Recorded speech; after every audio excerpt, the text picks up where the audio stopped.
after complaining about Rapunzel's mechanic and why I dislike it, it's time we make actually her review and where I would put her on the tier list. The tier list is not still updated because I'm waiting for ShiftUp to, well, confirm or deny what's going on with Cinderella, right? When they fix or nerf or whatever they do Cindy, we will update the tier list with the new characters. Might wait for Grave as well at this point. We'll see. Again, we have to wait for our overlords to see what they're doing. That said, let's talk a little bit about her full review, how you should be building her if you want to build her, and if it's even worth building her or not. Before we start, as usual, hello the internets, welcome back to Waifus. I am Sefhi, your favorite gambling addict, and today's topic, Rapunzel's pure grace. Full build, and in my opinion, if she's worth it or not. Let's start with that first, right? If it's worth it or not. For a new player, she is going to be worth it just for a simple reason. Her burst alone. Oh, no, not you, Neon, okay? Her burst alone, attack damage. You might be thinking, okay, Sefhi, but just attack damage, like, not enough for, like, to put her high on the tier list, and it is enough. It, like, let me show to you this, because I think people misunderstand buffs in Nikke. I think, like, when we talk about buffs in Nikke, and all of the ones we have, people don't understand this. If I go to attack, right, a normal attack buff, you'll see that there is a lot of people in the tier list that give attack, a lot of supports, right? Now, let's move this and let's go instead of attack buff, right? Let's go into attack damage buff. And as you can see, there is nothing below. And there is a simple reason because of this, okay? Buffs in Nikke are really bad. From day one, you have critical, your critical buffs and your attack buffs. That's it. Those were like the only two we care. We only care about attack, but critical had some usages. After that, they started introducing more and more type of buffs that are stronger, that outclass absolutely everyone else in the tier list. Attack damage, sustain damage, true damage, you also have your pierce damage, all of these different things that are actually strong and what makes some of these buffers amazing. Now, Rapunzel, since she's a V1 without cooldown reduction but provides attack damage, is not as good as, let's say, putting her with volume, because volume provides you with the CDR, even though her attack and critical are awful. But being a V1 with cooldown reduction is what usually is the best thing for team compositions and team building in this game as of right now.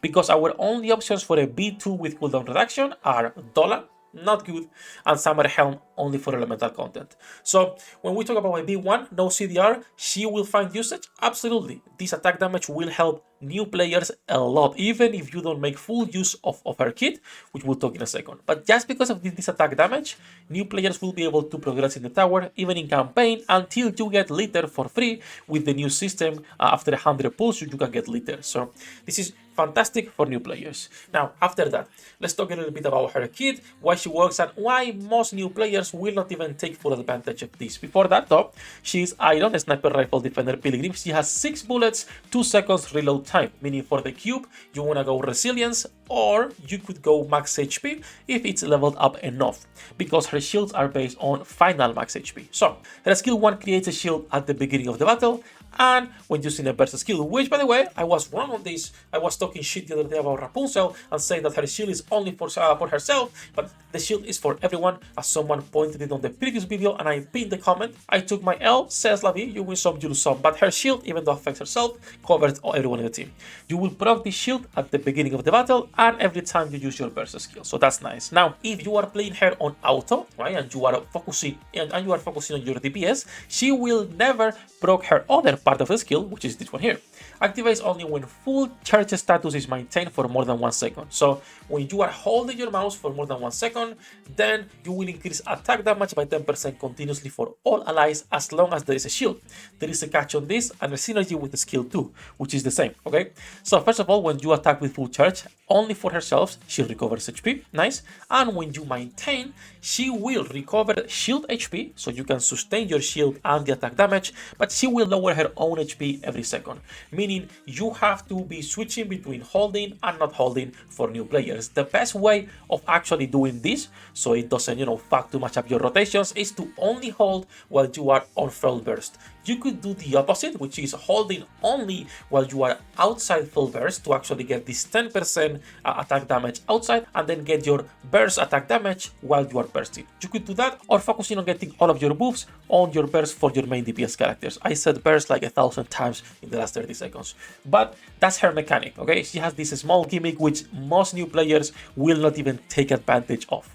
Outside of that small gimmick, she is, like I was saying, a B1 20 seconds. That is enough for her to be already usable for tower and for campaign until you get a good cooldown reduction. Now, this is Sefhi from the future because I forgot to talk about the skill levels and what gear you should be focusing on for overloaded stats, because, you know, I'm a smart guy. So, when it comes to skills, I would not take her anything higher than 444. I understand that some people might like her design, and if that's the case, you could be taking a skill, the burst to level 7, and if you're gonna be manualing her for her mechanic, that's more than enough. 447, for most people, 444, it's enough. When it comes to her gear, she has no priority. Now, if you were to level her up, doesn't matter what she gets.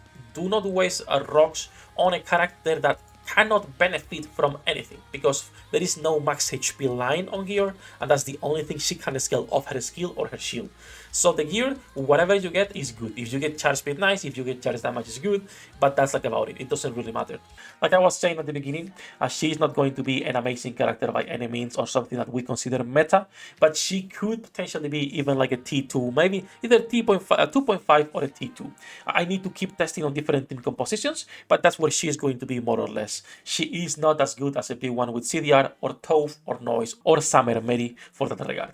That said though, I think it's an interesting character that, outside of me being pissed about the mechanic, will help new players a lot just when they are starting out, actually having a good buffer giving you attack damage. Like I was saying earlier, I think people misunderstand buffs in Nike and how a strong attack damage is compared to attack, like a smaller attack damage buff, right? In contrast to a big attack buff. But that's something shift that we have to figure out in the future. That is what they're also doing in order to keep making strong DPSs.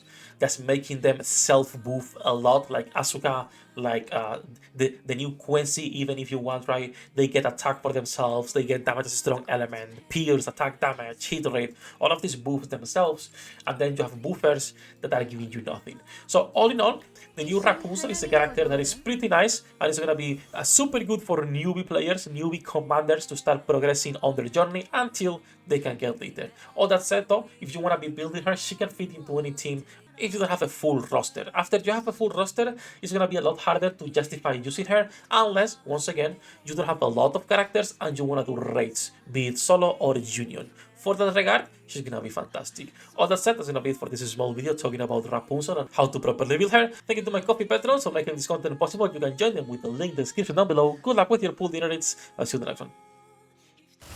役立たずは楽園から追放するのみ。ブランとノワールのショータイムです。天地万物を切るとはこういうことだ。